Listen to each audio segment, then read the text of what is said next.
Hi friends, നമുക്ക് വചനം വായിച്ചു നോക്കിയാലോ. എന്തെന്നാൽ നമ്മുടെ ഉത്കണ്ഠകളെല്ലാം നമുക്ക് കർത്താവിനെ ഏൽപ്പിക്കാം. അവിടുന്ന് നമ്മുടെ കാര്യത്തിൽ ശ്രദ്ധാലുവാണ്. എന്താ നമുക്ക് നോക്കിയാലോ. ഈ പുതിയ വർഷം എങ്ങനെയെങ്കിലും ജീവിച്ചു തീർക്കാനുള്ളതല്ല നിന്റെ ജീവിതം. പിന്നെയോ മാനസാന്തരത്തിൻ്റെയും തിരുത്തലുകളുടെയും ഒരു വർഷമായി ഇത് മാറണം. പുതിയ വ്യക്തിത്വത്തോടും പുതുശക്തിയോടും കഴുകനെ പോലെ നീ ചിറകടിച്ചുയരണം. ദൈവം പ്രതീക്ഷിക്കുന്ന തരത്തിലുള്ള ഒരു മാറ്റം നീ നിന്റെ ജീവിതത്തിൽ ഉണ്ടാക്കിയെടുക്കണം. നീ ഒരു പുതിയ മനുഷ്യനായി മാറണം. നിന്റെ ഉടയവൻ നിന്റെ അടുത്തേക്ക് വീണ്ടും കടന്നു വരുമ്പോൾ നീ ഫലങ്ങൾ നിറഞ്ഞ ഒരു വൃക്ഷമായി തീരണം. അല്ലെങ്കിൽ അവിടുന്ന് വെട്ടിമാറ്റുന്ന മരങ്ങളുടെ കൂട്ടത്തിൽ നീയും അകപ്പെട്ട് പോയേക്കാം. അതിനാൽ ശ്രദ്ധാപൂർവം ഉണർന്നിരിക്കുവിൻ, ജാഗരൂകരായിരിക്കുവിൻ.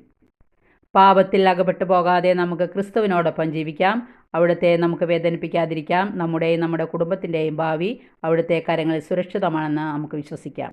Thank you.